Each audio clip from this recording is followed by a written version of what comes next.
la perspectiva de género no es una fórmula matemática, no son 2 más 2 y ya entonces la mujer se potencializa, se empodera y listo, ya tiene un lugar diferente en la sociedad. Yo creo que la perspectiva de género tiene que entenderse dentro del contexto cultural de esa comunidad a la que se va a acompañar.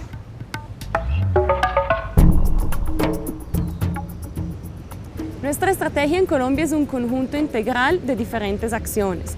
A través de nuestras copartes, que tienen áreas de trabajos distintas, tratamos de enfrentar diferentes problemáticas que están a la base de las desigualdades de géneros y de la falta de poder. En un país como el nuestro, en donde está claramente evidenciada una desigualdad respecto de las mujeres, sobre todo mujeres que son cabeza de familia, cabeza de hogar, en temas salariales, en temas de seguridad social, en temas de financiamiento. Es importantísimo incluir este tipo de ajustes normativos, ¿no? Muchas de las problemáticas que se presentan, problemáticas sociales, como el tema de la guerra, el tema de las violencias, no solo contra las mujeres, sino entre los mismos hombres, la violencia callejera, etcétera, etcétera, tienen que ver de fondo con ese sistema patriarcal en el cual hemos crecido. Trabajar desde esa mirada diferencial no significa solo trabajar desde el lado de las mujeres, sino que también implica unos cambios, unos cuestionamientos, unas transformaciones desde el lado de quienes acompañamos a las mujeres. Es decir, las mujeres no crecen y se construyen solas, los hombres igual, siempre en permanente interacción. Y aunque son importantes los espacios particulares de las mujeres, también son importantes las transformaciones que los hombres vamos haciendo en esa relación. Sí hacemos un trabajo diferenciado con las mujeres en lo alimentario, con los hombres en la generación de ingresos, con los niños en el mejoramiento de hábitos nutricionales. Con ellos hemos estado trabajando cómo mejorar la preparación de los alimentos, cómo escoger una dieta nutricionalmente más deseable, y con los jóvenes en el último año hemos trabajado en nuevos liderazgos. Desde hace varios años el colectivo de abogados empezó a trabajar en la construcción de una política de género, en la cual identificó que contra las mujeres se ejercía una violencia estructural y ubicamos a las mujeres como un sujeto prioritario de la acción, particularmente de la acción penal. Existe un criterio preferencial de acompañamiento de víctimas, de representación de víctimas en procesos penales, y llevamos diferentes tipos de casos en los que las mujeres son víctimas o víctimas directas, o en que las mujeres han sido sobrevivientes de violencia. Una mujer puede ser una víctima del desplazamiento forzado, puede ser una campesina, puede ser una indígena, puede ser una mujer violentada sexualmente, y todo esto se mira para, digamos, ponderar cómo va a ser nuestra intervención. Desde nuestra experiencia hemos identificado, hemos descubierto que aunque hayan sido situaciones similares, la forma como afecta la dimensión femenina, el rol de la mujer y la forma como afecta al hombre ese mismo hecho es diferente. En esa manera el trabajo de acompañamiento se hace desde esa particularidad de lo que generó el daño en la mujer y lo que generó el daño en el hombre dentro de un marco de un proceso organizativo. Porque las mujeres reciben amenazas y tienen situaciones muy distintas a las que los varones pueden sufrir.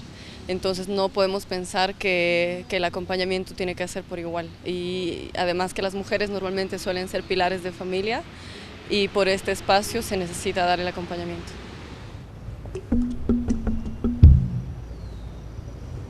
Pues más recientemente hemos hecho un informe sobre violencia sexual en el conflicto colombiano y los procesos de paz. Nos dimos cuenta que este tema realmente era muy invisible en el conflicto colombiano, y queremos dar mucho más luz al tema para que por lo menos desde lo internacional y nacional podremos enfrentar un poco este tema.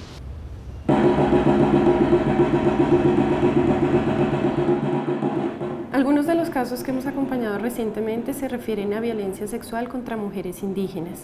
Estos casos tienen obstáculos particulares. En primer lugar, la concepción particular sobre los daños que puede generar la violencia sexual en una cultura. No todos los pueblos indígenas son iguales y esto no lo advierten fácilmente los funcionarios judiciales. En segundo lugar, existe una reticencia a identificar esos impactos. Se entiende como una obstaculización al proceso. Nos permite también acercarnos al universo indígena y ahí aprender desde otra manera, desde otra mirada, lo que para ese universo era el tema de lo femenino y lo masculino. En el universo indígena veíamos que las mujeres y los hombres son un complemento y que tienen que estar perfectamente armonizados para que puedan coexistir armónicamente con ese cosmoambiente, con ese universo propio. Yo creo que se ha logrado identificar la violencia sexual como un crimen de guerra y en algunos casos ya existe la voluntad de funcionarios judiciales de avanzar hacia la consideración de la violencia sexual como crimen de lesa humanidad.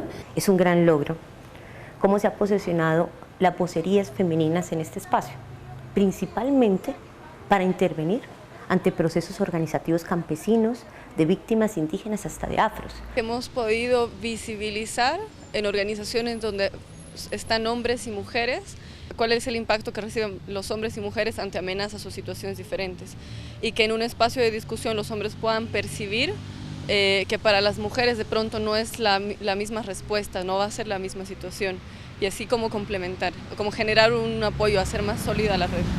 Cuando los señores ven que el trabajo que estas mujeres hacen de reunirse, de hacer propuestas, tiene unos beneficios comunitarios, hay mucho respeto y mucho reconocimiento por ellas. Es importante diferenciar el trabajo, no perdiendo, digamos, el objetivo de trabajar de forma comunitaria.